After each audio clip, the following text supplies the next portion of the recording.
Olá,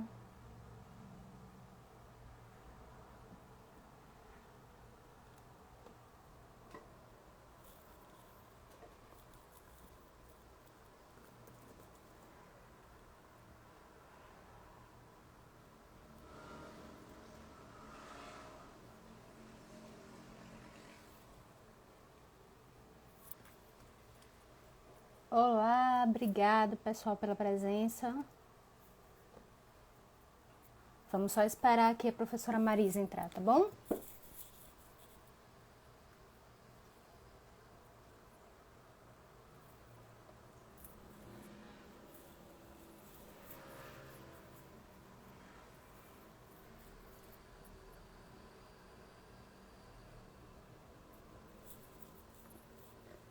Bem, a professora Marisa entrou. Vamos começar? Tá dando para vocês ouvirem bem? Que bom então. Então vamos lá, a gente vai hoje fazer uma live sobre os trabalhadores com CNPJ. Quem são os trabalhadores com CNPJ, né? Vamos descobrir isso daqui a pouco. Numa conversa com a professora Marisa do Rosário, professora de Direito do Trabalho da UFMG.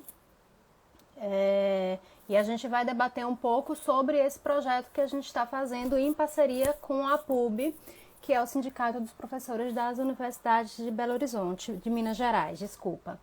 Então, nesse projeto, a gente está prestando consultoria jurídica para as pessoas que são beneficiárias do auxílio emergencial e do benefício emergencial. Então, a gente vai ver aqui qual a diferença entre o auxílio, qual a diferença entre o benefício. Vamos tirar algumas dúvidas que muita gente está tendo, dúvidas importantes. Muita gente sequer sabe que existe diferença entre esses dois benefícios. Então, a gente vai explicar um pouquinho aqui para vocês, tá bom? Eu vou colocar aqui a professora agora para a gente já começar a conversar, tá bom? Cadê? Eu não tô conseguindo. Aqui, localizei. Deixa só ela aceitar aqui o convite para a gente dar início. Olá! Olá, tudo bom, professora? Como Tudo bem? Boa noite. Boa noite. Vamos lá começar a nossa live. Então, deixa eu só apresentar a senhora, tá bom? A professora Maria do Rosário é hoje uma referência na luta pelos direitos sociais, tanto em Belo Horizonte quanto no Brasil inteiro, né? Porque ela faz parte da Associação Brasileira de Juristas pela Democracia. É uma pessoa bastante atuante na associação, então ela tem todo um histórico de luta, de militância em prol dos trabalhadores e da democracia. Já foi perseguida pela atuação dela enquanto militante, enquanto professora que defende as instituições democráticas, já esteve em situações de fato bem difíceis, mas que ainda bem que com muita luta, com a união de seus pares, conseguiu superar e vai conseguir superar todas as adversidades que vierem pela frente. Então a professora Marisa está aqui hoje para a gente bater um papo. Como nossa parceria é com a PUB, então a gente resolveu fazer essa live juntos para a gente conseguir esclarecer algumas dúvidas que a gente percebe que muita gente está tendo, não é isso? É isso mesmo. Boa noite, Juliana. Boa noite a todas e a todos que estão nos escutando nesse momento. Lembrar a todos que eu sou estrangeira, eu sou italiana, por isso meu sotaque me condena. Mas, em primeiro lugar, eu queria agradecer a Maria Filipa para me permitir de participar dessa live tão importante nesse momento para esclarecer as dúvidas, as tantas dúvidas que os nossos trabalhadores e os nossos pequenos e médios empresários estão tendo nesse momento. As pessoas mais afetadas nesse momento, né, em que uma grave pandemia mal gerida nos constrange em casa, em isolamento social e com todas as consequências, inclusive econômicas, que esse isolamento traz. Então, muito obrigada por esse convite. A OAPUB agradece, né? A OAPUB é o Sindicato dos Professores das Universidades Federais de Belo Horizonte, Montes Claros e Ouro Branco. Eu sou a vice-presidente. Então, é um prazer muito grande ter esse diálogo aqui com a senhora hoje. Em primeiro lugar, a gente gostaria de agradecer o apoio que a PUB-BH deu para a gente poder viabilizar esse projeto, que é um projeto tão importante, que já atendeu tantas pessoas, né? E aí vou falar rapidamente no que consiste esse projeto. A gente está prestando auxílio, consultoria jurídica, a gente não está ajuizando os processos, certo? Porque para ajuizar uma ação, a gente precisaria fazer um projeto de longo prazo, e a gente, de fato, não teria capacidade de fazer isso agora, já que foi um projeto para acolher as pessoas que estavam com dúvidas em relação ao auxílio emergencial, e agora as pessoas estão migrando também para dúvidas em relação ao benefício emergencial. Então, a gente vai falar um pouco sobre a diferença entre esses dois benefícios. Então, a gente já realizou, por causa dessa parceria, mais de 160 atendimentos. Já conseguimos dar orientação para essas pessoas. Está sendo um trabalho muito satisfatório, um trabalho muito bom de realizar, porque a gente está vendo coisas concretas e coisas boas acontecerem, né? As pessoas que estão em situação de miserabilidade, muitas delas, agora elas estão conseguindo obter esse direito que era delas. Não é um favor que o governo está dando, é um direito, uma obrigação que as pessoas têm. Então, a gente vai fazer aqui uma forma de bate-papo, certo? A professora vai me fazer algumas perguntas, a gente vai fazer esse diálogo, e também quem quiser fazer alguma pergunta, quem quiser tecer algum comentário, por favor, vai ser muito bom. Mas, Juliana, deixa eu te falar que o nosso sindicato, ele tem sido, assim, os nossos filiados têm sido muito generosos neste momento, compreendendo a importância de dar um suporte às pessoas que nesse momento estão mais sofrendo, as pessoas mais carentes, as pessoas mais vulneráveis, né? Então, nós temos tido atuação em três sentidos, né? Em três eixos. Primeiro eixo, a gente tentou suportar os hospitais universitários, né? Dando um contributo bem consistente aos hospitais para a compra de equipamentos, de dispositivos de proteção, né? De máscaras, álcool gel, etc. Depois nós temos pensado na população vulnerável, sobretudo as populações das ocupações, população negra, população quilombola, e tentado ajudar através do fornecimento de cestas básicas, de bens de primeira necessidade. E o terceiro eixo, a gente entende perfeitamente que nesse momento de dificuldade, os trabalhadores... muitos trabalhadores têm que ficar em casa. Vários outros estão trabalhando, alguns nos serviços essenciais, em outros serviços, mas o grande afetado nesse momento é exatamente o trabalhador. Então, a necessidade de ajudar estas pessoas a encontrar soluções perante as dificuldades desse momento, que são devidas também às dificuldades burocráticas de conseguir aqueles auxílios que, por quanto pequenos, para essas pessoas são muito importantes e vitais, né? Sim, então, para nós é um prazer e, claro, o projeto de vocês foi um projeto que nos encantou. O projeto foi muito bem apresentado. O Maria Filipa já tinha um nome, é uma entidade que tem, é uma entidade de renome que é muito apreciada, é muito estimada, e então já bem conhecida, uma entidade confiável, sobretudo, né? E o projeto estava muito bem feito. Justamente refletia a necessidade que a gente tinha de tentar ajudar essas pessoas nesse momento de dificuldade. Então, agradeço muito pela apresentação do projeto, que nos deu muita satisfação, está dando e ainda dará muita satisfação. Obrigada. E assim, para a gente foi muito importante também esse apoio, porque há algum tempo nós já conversávamos sobre a importância da Maria Filipa também entrar na seara trabalhista. A Maria Filipa tem uma reputação bastante consolidada já nas atuações com a pauta do encarceramento, mas a gente percebia que, de alguma forma, era necessário, havia essa necessidade de se apoiar também o trabalhador. Até porque nós estamos passando já há alguns anos por um período de crise, que essa crise só agrave quando a gente pensa que vai sair veio a pandemia e pior, e agora a gente pensa que existem possibilidades e não tem, nós não temos uma luz no fim do túnel. Então, abraçar esses trabalhadores de uma forma geral é bastante importante. E quando a gente pensa no trabalhador com CNPJ, a gente também se preocupa com esses trabalhadores que se entendem como empreendedores, que foram seduzidos, às vezes, pelo discurso do empreendedorismo, ou então, por uma questão de desemprego, foram jogados no mercado de trabalho, tiveram que se reinventar, porque não havia emprego disponível mais para essas pessoas.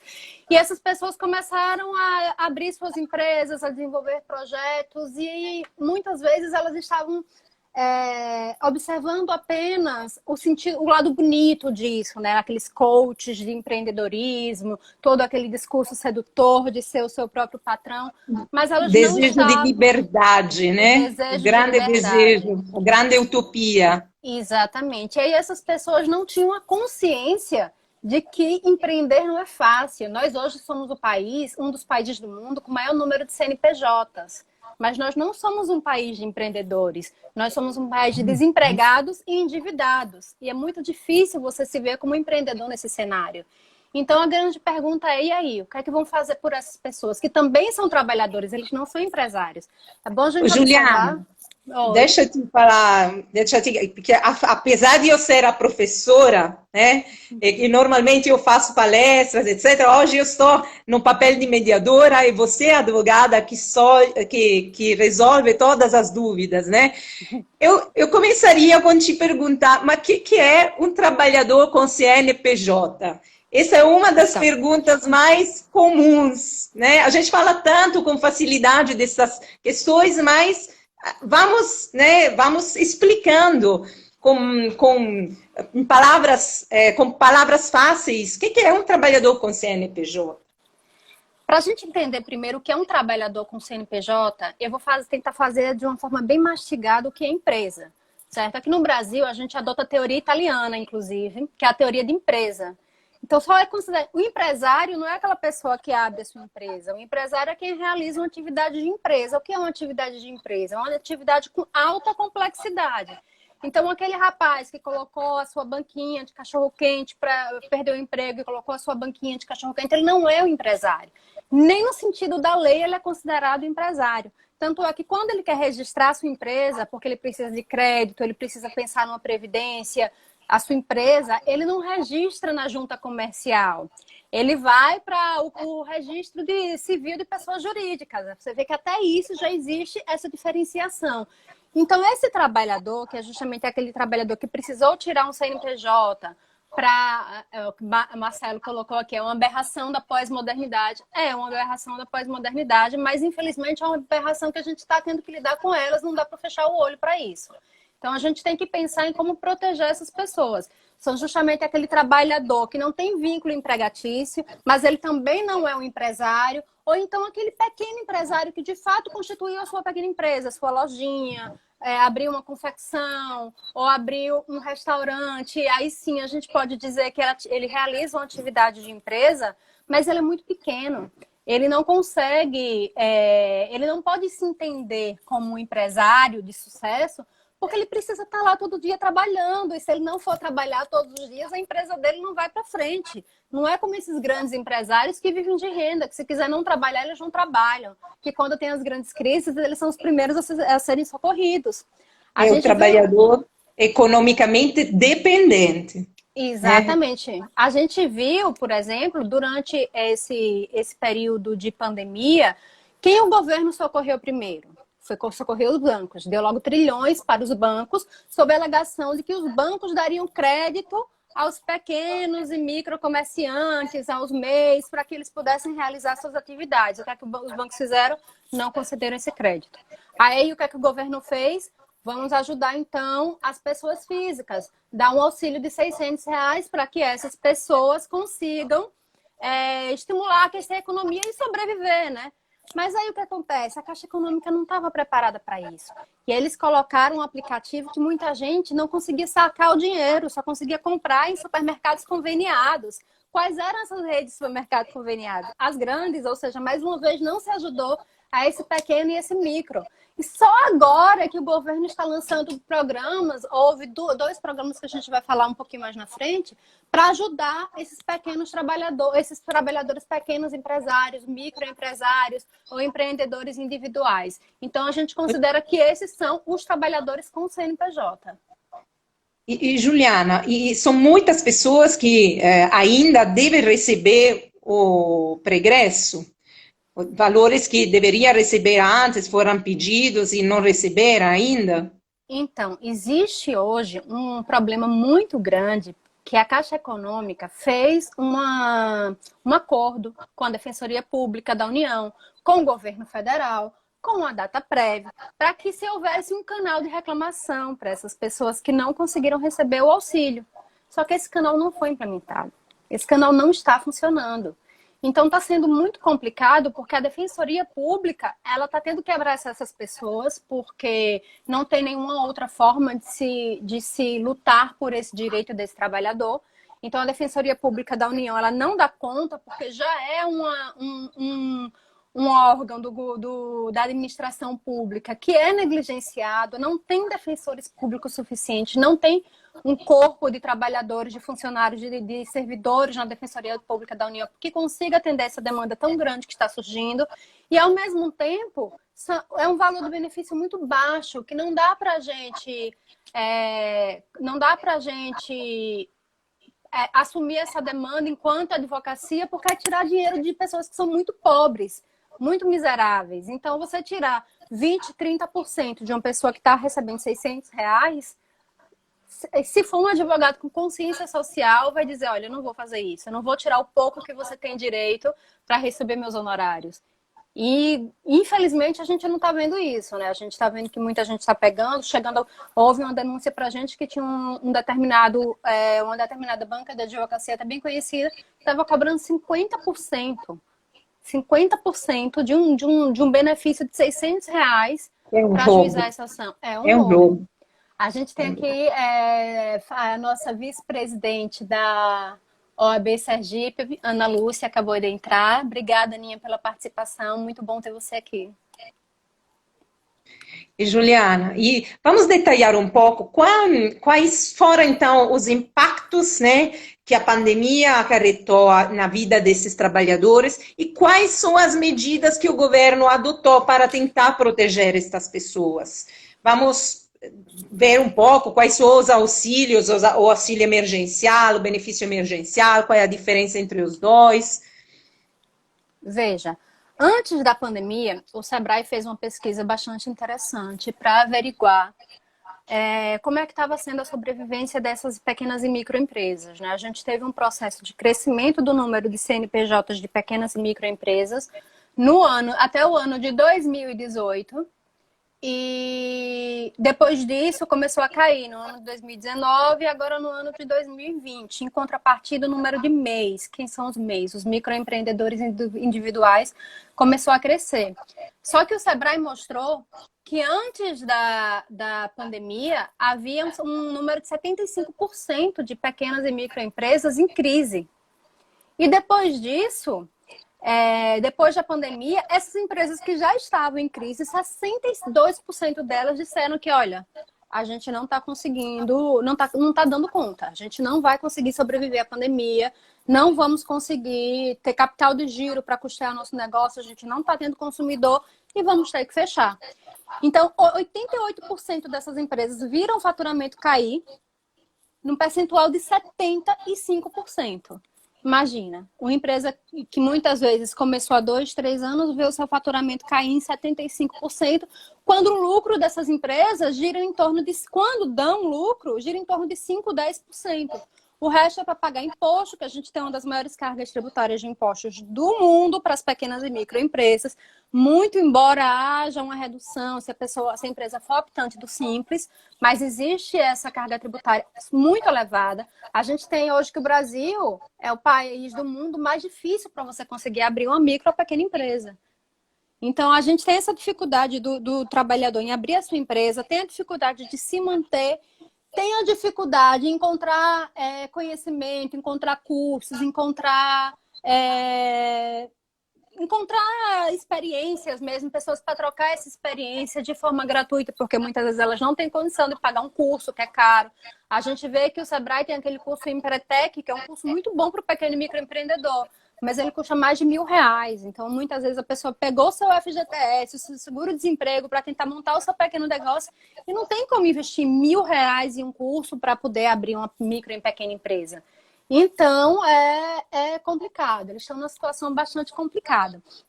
E, além disso, a gente vê que essas pequenas e microempresas, elas investem muito para vender para atacado. Por exemplo, elas lançam um produto e vendem para o supermercado para vender aquele produto. Só que isso está sendo terrível também para elas, porque os supermercados não estão pagando, os atacados não estão pagando, estão tentando negociar. Então, como a gente vê que elas não estão investindo no consumidor final, que é quem poderia, de fato, fazer o capital de giro daquela empresa se movimentar, a gente está vendo muitas empresas quebrando por causa disso. A gente está num cenário bastante complicado. Então, o governo tentou solucionar, né, com algumas medidas, né? Sim. E essas medidas, que medidas são e qual é a eficácia efetiva, a efetividade destas medidas para solucionar os problemas dessas pessoas? Olha, o governo editou em junho, se não me engano, agora no começo do mês, se não me engano, uma medida provisória que distribuiu 20 bilhões, colocou à disposição 20 bilhões num fundo garantidor. O que é um fundo garantidor? Existe o fundo garantidor de crédito, que é o fundo garantidor mais conhecido, certo? E esse fundo garantidor, ele diz o seguinte, olha, se você quiser investir, mas tiver com medo de investir, não se preocupe porque eu garanto. Até R$250 mil por CPF, eu garanto, eu vou pagar você se o banco fechar, se a instituição financeira não tiver pernas para suportar aquele empréstimo. Então, o governo injetou esses 20 bilhões para garantir, que é o Programa Emergencial de Acesso a Crédito. Só que esse Programa Emergencial de Acesso a Crédito, ele não estava sendo repassado pelos bancos. Eu fiz aqui um levantamento hoje ainda das instituições, que são só 4 bancos que aderiram a esse programa. O maior deles é o Santander, que é um banco privado, nem os bancos públicos aderiram ainda. E esse programa, ele é um programa interessante porque coloca, se a pessoa contratar esse seguro, digamos assim, que ele funciona como seguro, ele consegue esse empréstimo a juros baixos, porque deixa o crédito dele menos perigoso.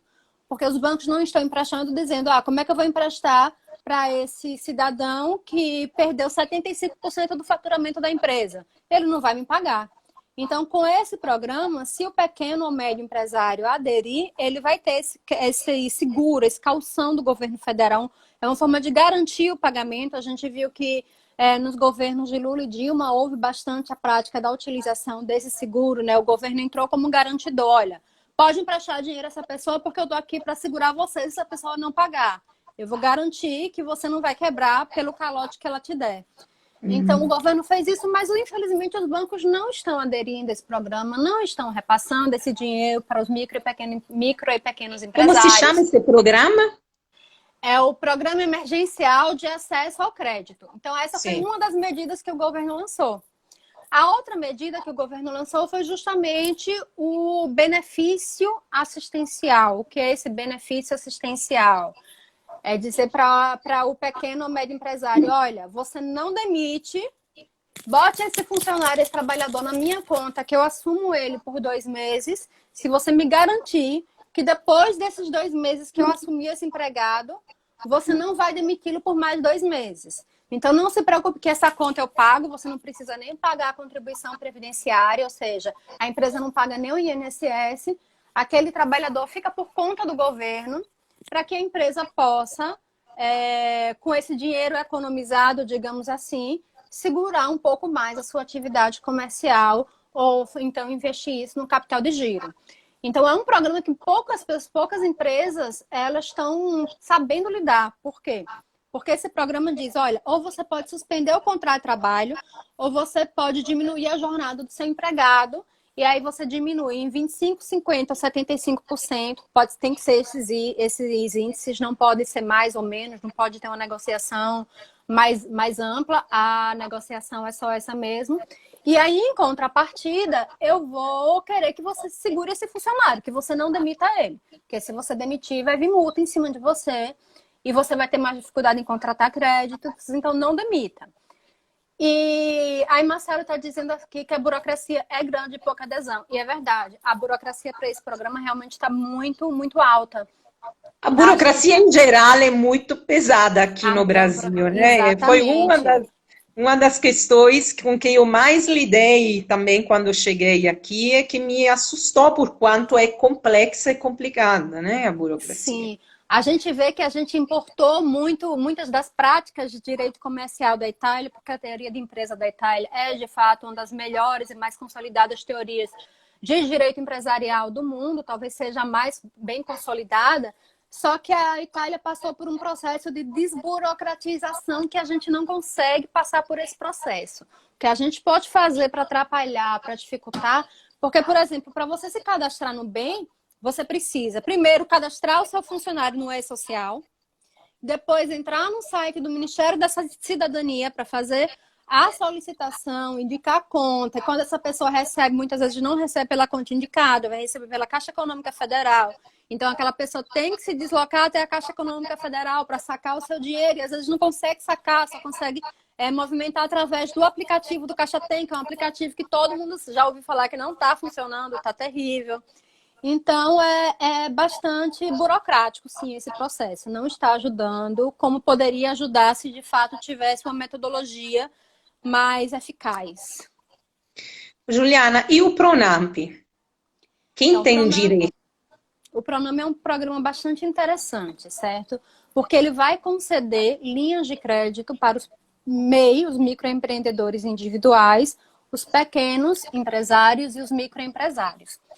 E esse programa é diferente do outro programa que eu citei, porque o PA, que é como se fosse só uma garantia, ele não é um programa de crédito, é uma garantia que ele está dando para os bancos, ou seja, não é bem uma garantia para o pequeno empresário, é uma garantia para os bancos, para que eles possam emprestar com mais segurança o dinheiro. Já o Pronamp, não. O Pronamp é uma linha de crédito mesmo, certo? A partir do dia 15 agora, essa linha já vai estar em funcionamento. É uma linha bastante interessante, porque ela vai conceder crédito com a taxa de juros mais baixa hoje do mercado, que é a taxa Selic. A taxa Selic, quem acompanha um pouco mais as finanças no Brasil, viu que a taxa Selic hoje está na sua média mais baixa histórica. Nunca esteve tão bom você ter um financiamento, um empréstimo por essa taxa. E mais 1,25% ao ano, que também é um juros considerado muito baixos, né? 1,25% ao ano dá em média 15% ao ano de juros. E além disso, você tem 8 meses para começar a pagar, 36 meses para conseguir contrair esse crédito. Então, é uma linha de crédito muito interessante. Mas a gente tem que observar o seguinte: essa linha de crédito ela não pode ser utilizada de qualquer jeito, certo? Para pagar, por exemplo, lucros e dividendos para os sócios, ela não pode ser. Ela é usada para fazer aquela empresa girar. Ela pode ser usada para comprar equipamentos, ela pode ser usada para pagar os seus funcionários, pode sim ser usada. Ela pode ser usada para talvez hoje o melhor investimento que os pequenos e microempresários podem fazer hoje, que é virtualizar os seus negócios, levarem seus negócios para o e-commerce. Porque nesse cenário que a gente está vendo hoje, as empresas que vinham investindo no e-commerce, elas não tiveram um impacto tão ruim nas que pegaram um bonde andando, né? Que viram seus negócios no sufoco e aí tiveram que do dia para a noite virtualizar e não tinham fidelizado o cliente da forma virtual, não tinha um know-how de como lidar com esse público, que é um público diferente. Então, elas não tinham a menor ideia do que fazer. Então, talvez pegar esse empréstimo para aplicar nisso seja bom, para se virtualizar, para fazer cursos, para fazer o seu dinheiro gerar, para dar sobrevivência à empresa, para conseguir dar um ânimo para a empresa conseguir sobreviver e não diminuir os postos de trabalho. Porque, professora, é muito importante a gente ver o seguinte: As micro e pequenas empresas no país hoje são responsáveis por 75% dos postos de trabalho. Quando a gente vê que são as empresas que não conseguem ter lucros altos, né? Porque a carga tributária é alta, elas não conseguem linhas de crédito boas, elas não conseguem ampliar muitas vezes o seu negócio e, ao mesmo tempo, são as empresas que mais criam postos de trabalho. Então, a gente vê que a desigualdade social, que a gente tanto fala, que os ricos têm mais no Brasil e cada vez tem mais, e os pobres têm menos e cada vez ficam com menos, essa lógica também se aplica à lógica empresarial. Então, a gente vê que o Brasil precisa, sim, das pequenas e microempresas para gerar postos de trabalho, porque as grandes já estão se virtualizando. A gente vê, por exemplo, os bancos, que são talvez a parcela mais lucrativa hoje das empresas no Brasil. E eles estão tendo cada vez mais e mais lucro e cada vez diminuindo mais e mais postos de trabalho. Eles não têm responsabilidade social alguma. O que eles estão podendo virtualizar, eles virtualizam. O que eles podem demitir, eles estão demitindo. A gente está vendo os funcionários de banco diariamente desesperados, com demissões em massa, e os bancos faturando cada vez mais. Ou seja, as grandes empresas, as médias e grandes empresas, elas estão investindo em inteligência artificial para diminuir os postos de trabalho. Elas não querem arcar com custo nenhum com o trabalhador. Quem é que está arcando com esses custos com o trabalhador? Justamente o micro e o pequeno empresário, que precisa dessa mão de obra para fazer seus negócios andarem, girarem. Então, nós temos que desmentir que os empresários são todos ricos, que os empresários são os favorecidos, porque tem esses pequenos empresários que têm dificuldades igual um trabalhador, um empregado, né? Às vezes até maiores, porque o empregado pelo menos tem algumas tutelas reconhecidas, enquanto esses microempresários, infelizmente, não pode contar com esse tipo de tutela. Juliana, e este Pronampe, quem tem direito a este Pronampe? Por exemplo, quem possui MEI, que presta serviço para as empresas, por exemplo, os cabeleireiros que estão vinculados à lei de salões parceiros, pode requerer esse benefício? Pode sim. Aqui, olha, se você for MEI, microempreendedor individual, por exemplo, você é um cabeleireiro e você tem um contrato nos salões parceiros. E esse contrato, um contrato de parceria de salão de beleza, que é uma lei que existe, a lei de salões parceiros, que é uma lei que pouca gente conhece, poucos trabalhadores no mercado de salões de beleza conhecem essa lei. É uma lei bastante interessante, porque dá uma segurança para eles e para os salões também. Então, essas pessoas, elas podem contratar se elas tiverem um faturamento anual de até R$81 mil, certo? Se em 2019 essas pessoas faturaram até R$81 mil, pouco importa se elas trabalham prestando serviço, por exemplo, dentro de um salão de beleza, como a senhora falou agora. Ou pouco importa se elas trabalham, por exemplo, eu posso ser uma jornalista que trabalho em vários jornais e escrevendo artigos e ganho por produção, e por isso eu sou uma microempreendedora, eu tenho um MEI para conseguir receber, para não pagar um imposto de renda tão alto, para formalizar, porque muitas vezes determinadas empresas exigem que aquele empregado seja MEI, para não caracterizar um vínculo empregatício que muitas vezes existe, a gente sabe bem disso, e a senhora como professora de Direito do Trabalho sabe bem dessa realidade. Então, essas pessoas, elas podem contratar, certo? Elas levam o seu faturamento, se elas tiverem um faturamento de até R$81 mil, elas podem contratar. As microempresas precisam ter um faturamento de até R$360 mil. E as empresas de pequeno porte, elas podem ter um faturamento de até R$4.800.000. Essas empresas não podem estar com dívida atrasada, certo? Então, se você pegar um crédito e ainda não conseguiu, está com as faturas em aberto desse crédito, não está dando conta de pagar esse crédito, então você não vai conseguir pegar o Pronampe. Ele de fato é só para as empresas que estão limpas, digamos assim. E o limite do empréstimo, ele vai ser de até 50% do capital social da empresa, ou então de 30% da média do faturamento mensal apurado desde o início das atividades. Então, vai se pegar o ano de 2019, mas se por acaso a empresa abriu esse ano, abriu agora em 2020, como é que faz? Pega essa média do faturamento mensal dos 6 primeiros meses do ano, de janeiro a junho, e aí ela consegue pegar até 30%. Então, por exemplo, se o faturamento mensal daquela empresa está sendo de R$ 5.000, então o faturamento médio dela pode ser 5, no outro mês 7, no outro mês 6, mas a média deu 5.000, ela vai conseguir pegar 30% desses 5.000. Vai começar a pagar só daqui a 8 meses e tem até 36 meses para pagar. Então é uma linha de crédito bastante interessante. Então, vale a pena buscar esse crédito? Vale a pena se for bem investido. Porque se você já está com um negócio que não está gerindo bem, não está dando conta, se você não está dando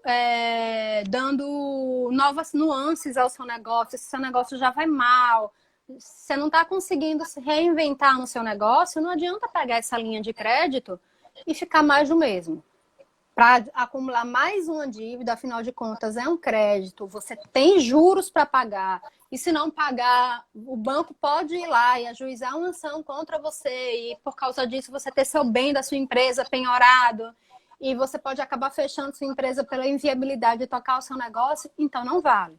Mas se você quer usar esse crédito para se reinventar, e assim, pelo que eu tenho estudado bastante, eu estudo muito direito empresarial, eu estudo muito essa questão das micro, pequenas empresas, e a gente presta bastante assessoria jurídica para essas micro e pequenas empresas, você precisa ter a consciência de que é importante sim esse crédito, se você quiser que o seu negócio de fato sobreviva, e não para dar uma sobrevida ao seu negócio. Não, vou encontrar 3 meses para respirar e depois eu sei que não vai dar mais certo, porque você vai ter aquela dívida o resto da vida. Então, é muito importante isso, pegar o crédito, mas o que a gente mais fala, invista nas redes sociais. A gente viu, por exemplo, que as empresas que tiveram maior faturamento aqui no Brasil durante essa crise foram as empresas que estavam já consolidadas no mercado digital, né?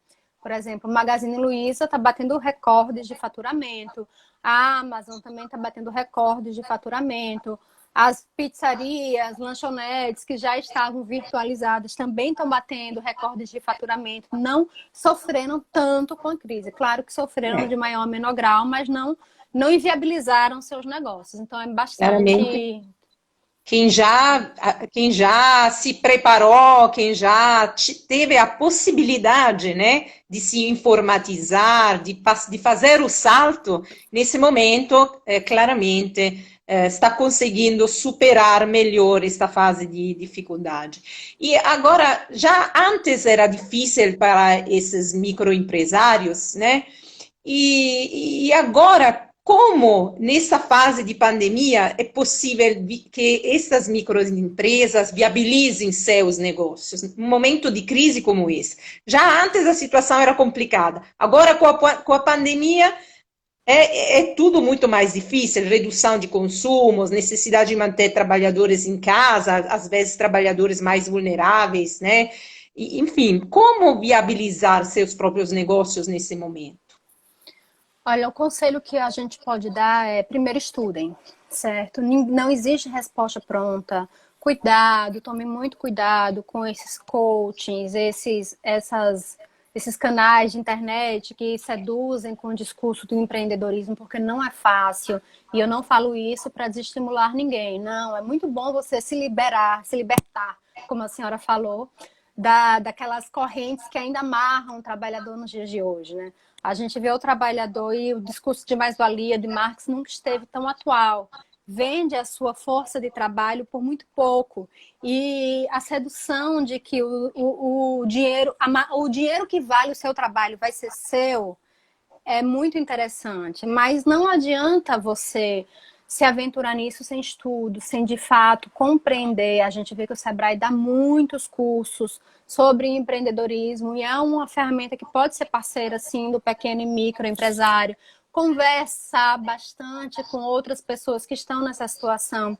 Outra coisa, não abrir um negócio pensando que você vai ter uma realização pessoal, não é assim. As empresas que dão mais certo são aquelas que observam de fato nichos consolidados. Ah, eu adoro fazer brigadeiro, então eu saí do meu emprego, vou fazer uma lojinha de brigadeiro e vou um dia ter uma confeitaria bem famosa, bem reconhecida. E não é assim. Você tem que entender, tá bom, eu quero fazer brigadeiros, mas tá dando dinheiro? Como é que tá o mercado? As pessoas estão consumindo isso durante a pandemia? Se não estão, como é que eu posso fazer para que elas queiram consumir o meu produto? Então, elas têm que, de fato, buscar a instrução, buscar se reinventar. Mas a gente hoje, talvez o nosso maior problema está sendo justamente com os trabalhadores que não são abraçados pela CLT, certo? Não são seletistas. São os trabalhadores que não têm MEI, porque os que têm MEI, eles, de via de regra, eles estão obrigados a pagar uma contribuição previdenciária. Então, eles garantem um pouquinho de segurança, eles garantem um pouquinho de solidez no futuro. Por exemplo, quando for se aposentar, eles vão ter uma aposentadoria. Mas a gente hoje vê que houve aquela crise terrível no Brasil, que a gente ainda está passando por ela e não tem perspectiva de sair. Acabaram-se vários postos de trabalho no país. A gente estava passando por uma crise de emprego. Eu estava ontem fazendo uma pesquisa para um artigo que eu estou escrevendo, que durante janeiro, fevereiro e março, a gente estava diminuindo o número de requisitantes de seguro-desemprego. Depois eu posso passar a ter esses dados para a gente divulgar aqui.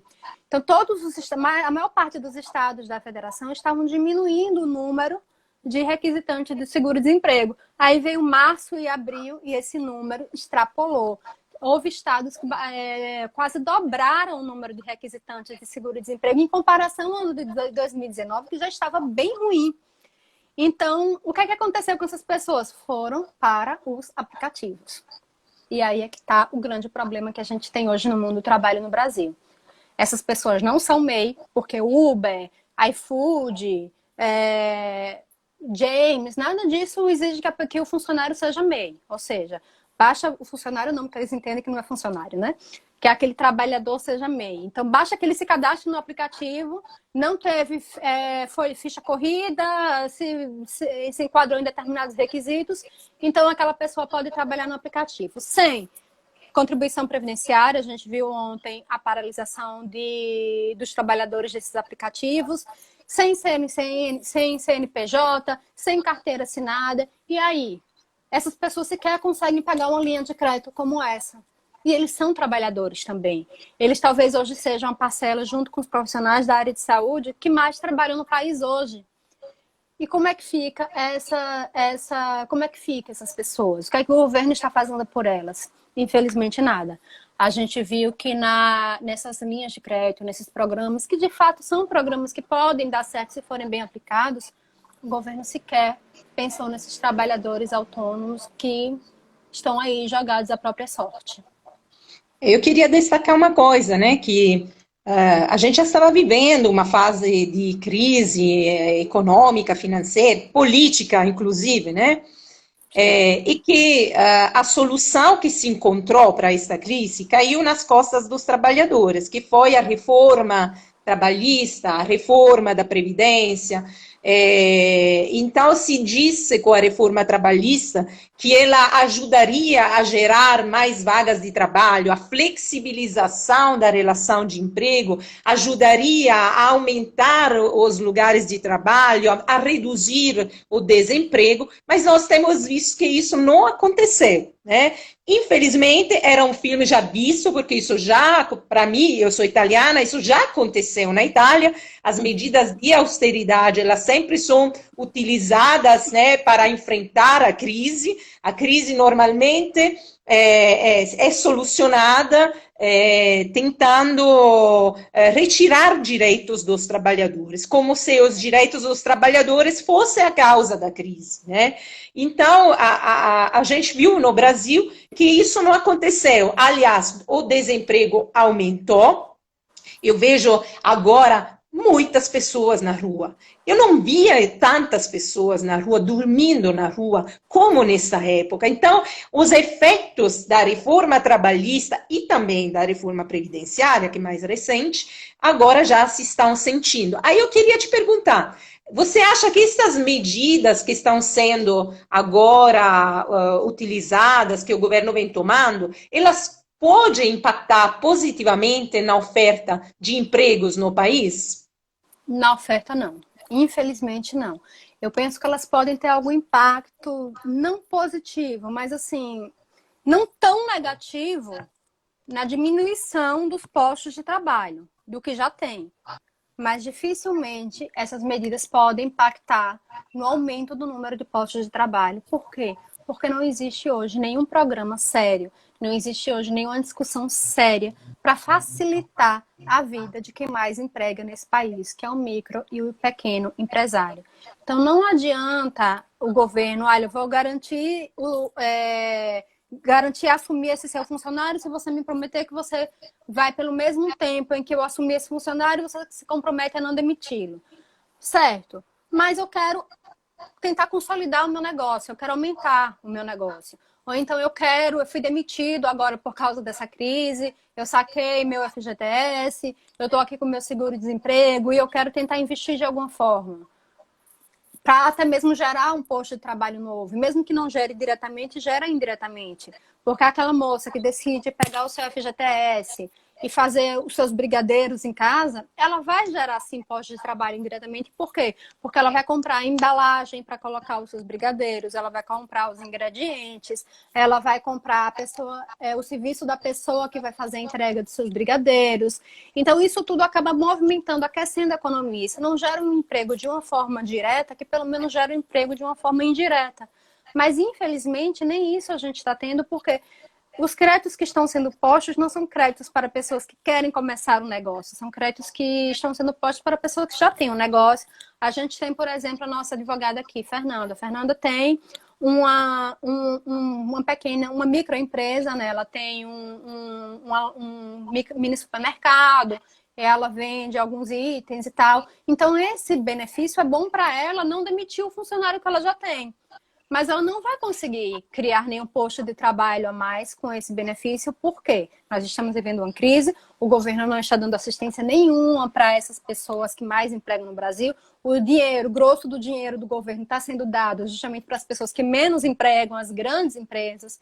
E isso, assim, ninguém quer ver grande empresa quebrando, ninguém quer ver pequena empresa quebrando. Porque a gente, de fato, precisa de postos de trabalho no país. Nós não somos um país de empreendedores, como eu disse, nós somos um país de desempregados e endividados. O Brasil é hoje um dos países que tem mais endividados no mundo. Nós estamos numa situação de calote absurda, que só cresceu desde o começo do ano. E a culpa é dessas pessoas? Não. Nós somos um país que mais paga juros no mundo.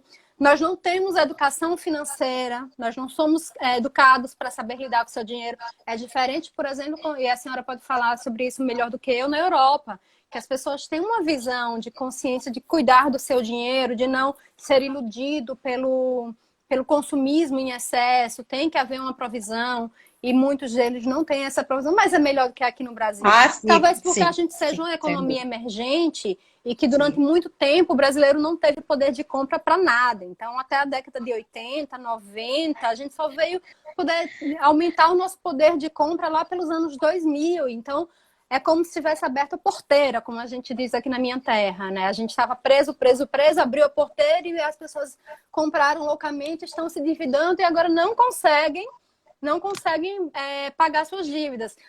Marcelo falou sobre a desindustrialização, que também é um problema. Nós vimos que a Lava Jato foi responsável por uma redução absurda de postos de trabalho no país. Então, a gente vê que era uma operação que visou combater a corrupção, mas que acabou quebrando várias empresas. Isso não acontece em lugar nenhum do mundo. Uma operação judiciária ser responsável pela quebra direta de várias empresas. Foi um tiro no pé. Tiro no pé. Era melhor.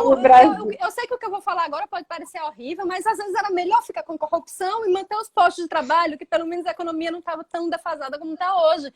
Então a gente fechou as grandes indústrias de construção civil do Brasil, a gente sucateou as petrolíferas. A gente vê aqui, por exemplo, no estado de Sergipe, que é um estado que sobrevivia por causa da Petrobras. A gente tinha a Petrobras bastante fortalecida aqui.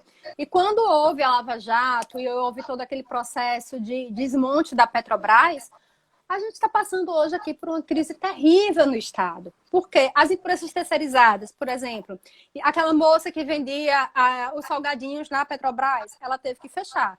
Aquele cara que tinha aquele maquinário que funcionava para prestar serviço para a Petrobras, também teve que quebrar.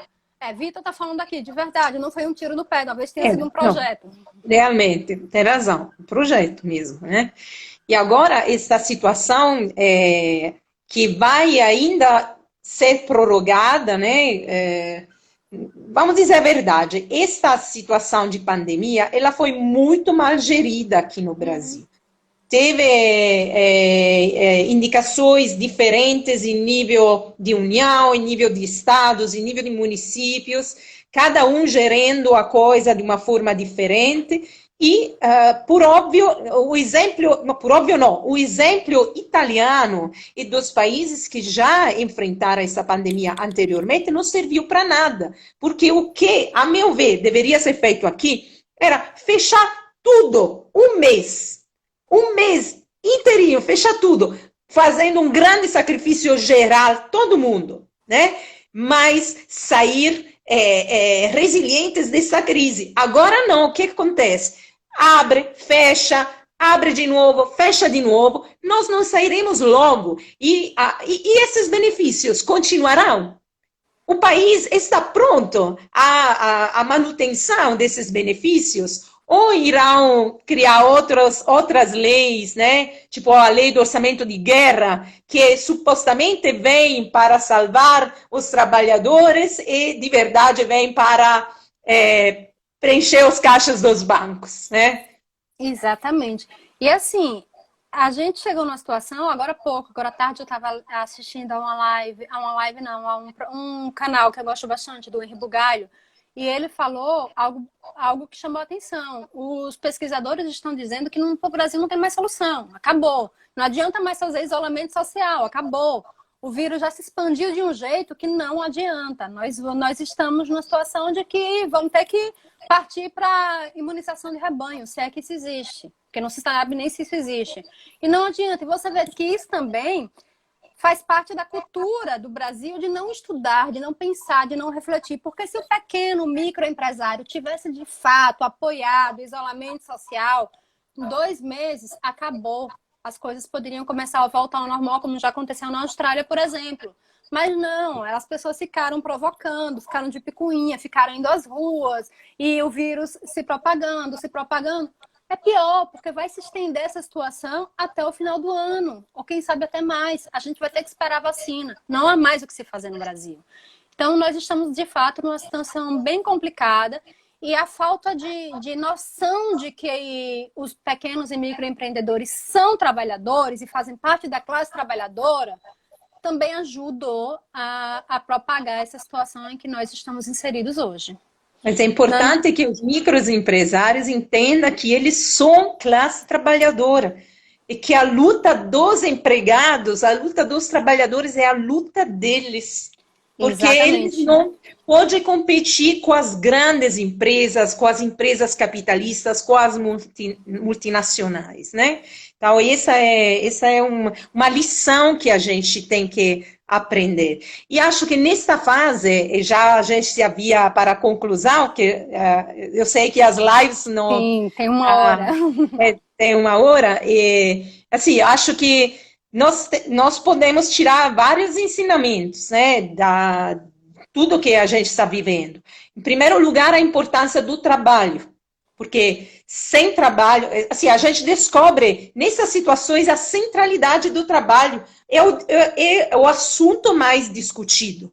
O trabalho dos sanitários, o trabalho dos trabalhadores em serviços essenciais, e também a importância do trabalho, não apenas como uma atividade produtiva para produzir uma renda, mas também para efeitos de solidariedade social, que é através do trabalho, através dos impostos que a gente consiga solidarizar e pagar esses auxílios, né?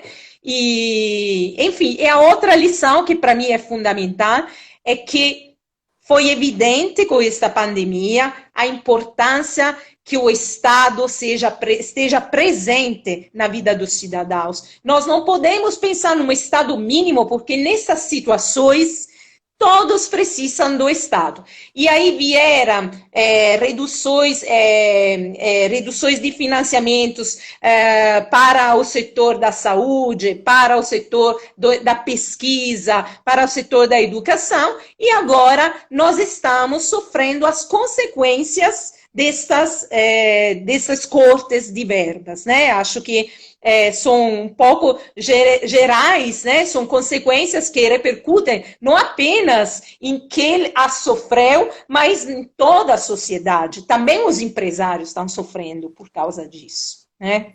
Sim, e justamente por isso a gente fez questão de colocar o nome da live Trabalhadores com CNPJ, e não micro e pequeno empresários. Porque esses trabalhadores precisam se entender enquanto trabalhadores e se entender enquanto motores da economia no Brasil.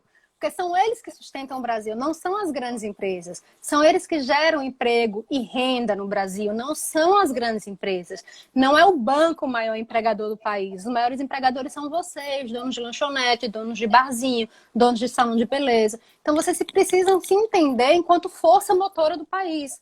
Precisam se entender enquanto classe trabalhadora, enquanto força motora do país. E compreender que em um momento de crise como esse, vocês são os últimos a serem ajudados, como está acontecendo agora. Nós estamos vendo isso na prática. E a gente vê essa questão do Estado gordo, Estado amplo, ele precisa, assim, até os Estados Unidos, que é o país que prega o menor Estado do mundo, ele está repensando. Existe lá hoje, por exemplo, a questão do debate da saúde pública. Então, está se repensando. E um Estado mínimo não funciona. A gente já viu isso na prática. E é importante a gente bater nisso e conscientizar o pequeno e microempresário disso. Não peça Estado mínimo, porque é ruim, inclusive, para você. É isso mesmo. Então, Juliana, eu vou te falar... Eu estou muito satisfeita, fico muito feliz que o APUB tenha decidido de suportar o projeto de vocês. Acho um projeto maravilhoso, um projeto muito importante, com pessoas como você, super competentes, claras, com um evidente desejo de que as pessoas compreendam também a situação que elas estão vivendo e com desejo também de ser um suporte constante, permanente ao lado dessas pessoas. Então, realmente é uma felicidade tê-las escolhidas e conte com o nosso apoio, nós estamos juntos e eu estou aqui. Quando quiser, eu faço live quando quiser. Sou Juliana, lembre-se de gravar essa live, porque várias pessoas já falaram isso. Todo mundo me pedindo, inclusive chegaram mensagens aqui no WhatsApp, grave a live, grave a live. Calma, a gente vai gravar sim. E eu queria agradecer em nome da Maria Filipa pelo apoio que vocês estão dando, porque sem o apoio de vocês esse projeto não seria viabilizado. E esse projeto, de fato, impactou positivamente. Eu venho de um processo também de construção de lutas sociais em que eu estava me sentindo bastante desanimada, porque a gente fala, mas cadê as ações concretas? De que forma a gente está fazendo um trabalho que impacte de verdade na vida das pessoas? Eu gosto de ações concretas. E esse projeto que foi viabilizado pela parceria que a gente fez é um projeto que está tendo, a gente vê o resultado agora. Pessoas vindo agradecer, obrigada, doutora, eu consegui receber meu benefício, muito obrigada pela orientação. 2 minutinhos só restantes. Então, é muito, muito prazeroso, muito engrandecedor a gente fazer um trabalho assim, e a gente quer agradecer a você, que eu sei que foi uma grande entusiasta do nosso projeto desde o começo, a PUB, a Nana, a Fernanda, a Isa, todo mundo que acreditou nesse projeto, que investiu nesse projeto, que é um projeto que a gente está fazendo com muito carinho, muito amor. Patrícia, que a Patrícia tem aguentado um rojão violento, porque ela está sendo a linha de frente dos atendimentos. E a Bárbara, que é nossa estagiária maravilhosa, nossa estagiária muito competente, que veio da Universidade Federal de Belo Horizonte. Quero, inclusive, parabenizar, vocês têm alunos realmente muito notáveis e é muito gostoso trabalhar com gente assim, gente competente, gente que não tem medo de trabalho, que vai, faz, acontece, e que tem essa preocupação social, porque de nada adianta formar um profissional do direito sem consciência social, sem a compreensão de que aquele diploma dele, se ele não direciona a prestar serviços para a sociedade, não vale de nada. Então é muito bom contar com a parceria de vocês, muito bom ter a fé no nosso trabalho. Quero agradecer bastante, agradecer a todo mundo que participou da nossa live. E vamos Viva sim a fazer mais. advocacia popular, né? Viva a advocacia popular, viva a democracia e viva os trabalhadores brasileiros. Estamos juntos. Obrigada. Tchau, vocês. Tchau, tchau todas e a todos. Tchau a todos.